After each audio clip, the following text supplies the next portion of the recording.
दोस्तों, शुरुआत इजराइल ने किया तो ईरान जवाब देने से पीछे नहीं हट रहा है। दोनों देशों के बीच लगातार वार पलटवार हो रहा है। इजराइल में तबाही की तस्वीर देखकर ऐसा लग रहा है जैसे ईरान ने कसम खा ली कि हमला पहले आपने किया है तो जवाब हम देंगे। जो हाल गाजा का किया है वही इजराइल का हम करेंगे। दोस्तों, ऐसा ईरान के हमले से इजराइल की तस्वीर देखकर लग रहा है। ईरान इजराइल पर ताबड़तोड़ भयंकर हमला कर रहा है, एक तरह से कमर तोड़ रहा है।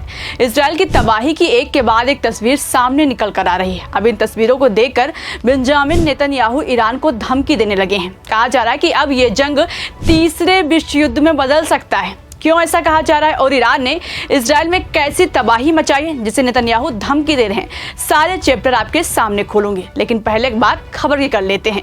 नमस्कार, 4 PM न्यूज नेटवर्क पर आपके साथ मैं हूं शिवानी पांडे। दोस्तों, खबर सामने आ रही है कि ईरान के हमले से दहला हाइफा समझे इजराइल के लिए क्यों महत्वपूर्ण है ये शहर। फिर देखिए, नीचे लिखा है ईरान ने इजराइल के हाइफा शहर पर मिसाइल हमला किया है। ये शहर इजराइल का तीसरा सबसे बड़ा शहर और प्रमुख बंदरगाह है, जिसका रणनीतिक और आर्थिक महत्व बहुत अधिक है। इस हमले से इजराइल के आयात और निर्यात पर गहरा प्रभाव पड़ सकता है। यानी ईरान ने इजराइल के आयात और निर्यात पर गहरी चोट दी है। खबरों के मुताबिक इस हमले में हाइफा की तेल रिफाइनरी को निशाना बनाया गया है, जिसमें हमले के बाद आग की लपटें उठती दिखाई दी। जिस टारगेट के साथ ईरान ने हमला किया उसमें वो कामयाब होता दिखाई दिया। बताया जा रहा है कि ईरान ने ये हमला 14 जून की रात को करीब 11:30 बजे किया है और एक के बाद एक धड़ाधड़ 60 मिसाइलें दागी हैं। दोस्तों, हाइफा इजराइल का तीसरा सबसे बड़ा शहर है, जहां करीब 3 लाख लोग रहते हैं। ये इजराइल की पोर्ट सिटी और रणनीतिक महत्व रखती है। हाइफा पोर्ट से इजराइल का ज्यादातर आयात किया जाता है। जब हूती द्वारा लाल सागर को बंद किया गया तो उसके बाद इजराइल ने इलार्ट पोर्ट से होने वाला कुछ व्यापार भी हाइफा शिफ्ट किया है। ऐसे में ईरान ने इजराइल को बहुत ही गहरी चोट दी है। इसके अलावा दोस्तों, इजराइल के तमरा पर भी अटैक किया है। ये देखिए, खबर सामने निकल कर आई है कि इजराइल पर ईरान का मिसाइल अटैक, 3 की मौत। IDF ने ईरानी रक्षा मंत्रालय को किया टारगेट। इसके नीचे लिखा हुआ है ईरान और इजराइल के बीच जंग जैसे हालात हैं। ईरान ने इजराइल पर फिर से मिसाइल अटैक शुरू कर दिया है।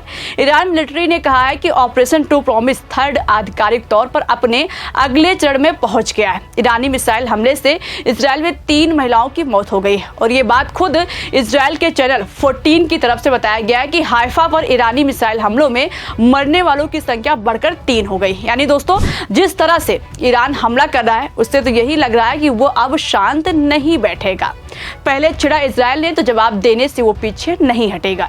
दोस्तों, इस जंग की शुरुआत इजराइल ने की। 13 जून की सुबह सबसे पहले ईरान के तेहरान पर हमला किया। उसके परमाणु बम को टारगेट करके अटैक किया। इजराइल का निशाना परमाणु बम को उड़ाना था। करीब 300 मिसाइलें दागी गई। इस हमले में ईरान के कुछ परमाणु वैज्ञानिकों की मौत हो गई। फिर क्या, ईरान ने इजराइल को जवाब देने को ठान लिया और जवाबी कार्रवाई में 160 मिसाइलें दागी। ये मिसाइल ईरान ने इजराइल की राजधानी तेल अवीव पर दागी। फिर जो तेल अवीव से तस्वीर निकलकर सामने आई, ऐसा लगा ये तो गाजा की तस्वीर है। हम आपको वीडियो दिखाते हैं। इसमें आप देखिए, जैसे गाजा को इजराइल ने खंडहर बना दिया, वैसे ही ईरान के जवाबी कार्रवाई में इजराइल के तेल अवीव का हो गया है।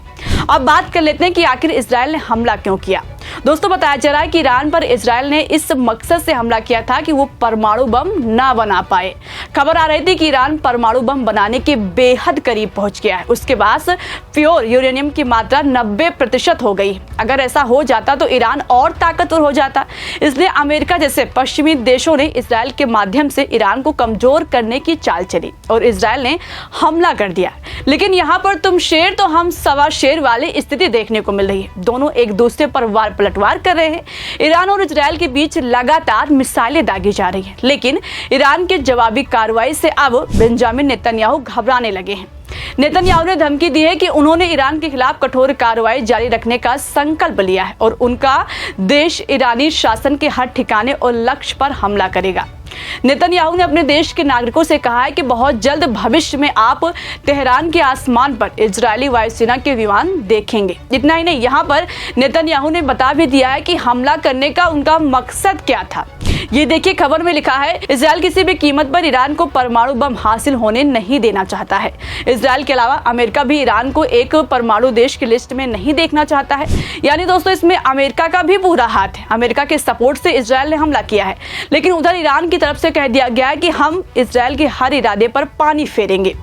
ईरान धमकी से डरता नहीं दिख रहा है, वो लगातार मिसाइलें दाग रहा है, इजराइल के एयर डिफेंस सिस्टम पर हमला कर रहा है, निस्तानाबूद कर रहा है। खबर आ रही है कि दुनिया तीसरे विश्व युद्ध की ओर बढ़ रही है। इस हमले से दो खेमे में दुनिया बंट गई है। ये युद्ध केवल दो देशों के बीच नहीं रह गया है, बल्कि दुनिया दो हिस्सों में बंट गई है। कोई इजराइल की तरफ है तो कोई ईरान की तरफ है। यानी कुछ देश ईरान के साथ हैं तो कुछ इजराइल के साथ। किसी की नजर में इजराइल सही कर रहा है तो किसी की नजर में ईरान। कुछ देश खुलेआम साथ दे रहा है तो कुछ देश अंदर से। उधर इजराइल के साथ अमेरिका खड़ा दिखाई दे रहा है, लेकिन अरब देश ने तो खुलेआम ईरान को अपना साथ देने का ऐलान कर दिया है। उधर चीन की तरफ से भी ऐलान किया गया है कि वो ईरान के साथ है, इस जंग में इजराइल के खिलाफ है। यानी अब ये युद्ध सिर्फ दो देशों के बीच तक नहीं रह गया है, इसमें दूसरे देश भी शामिल होते दिखाई दे रहे हैं, जिस पर कहा जा रहा है कि ये तीसरे विश्व युद्ध के संकेत हैं। अगर ऐसे ही, यानी जिस तरह से इजराइल और ईरान के बीच मिसाइलें दागी जा रही हैं, अगर इस पर विराम नहीं लगेगा तो दुनिया तीसरे विश्व युद्ध की ओर जा रही है। तीसरा विश्व युद्ध हो सकता है। फिलहाल ये तो आने वाले वक्त में पता चल जाएगा, क्योंकि कुछ देश युद्ध विराम के पक्ष में दिखाई दे रहे हैं, जैसे कि इसमें भारत है। फिलहाल आपको क्या लगता है, क्या तीसरा विश्व युद्ध होगा? अपनी राय कमेंट बॉक्स में हमें जरूर बताइएगा। तब तक के लिए इस खबर में इतना ही। चलते हैं, आप सभी अपना और अपनों का ख्याल रखिएगा। नमस्कार।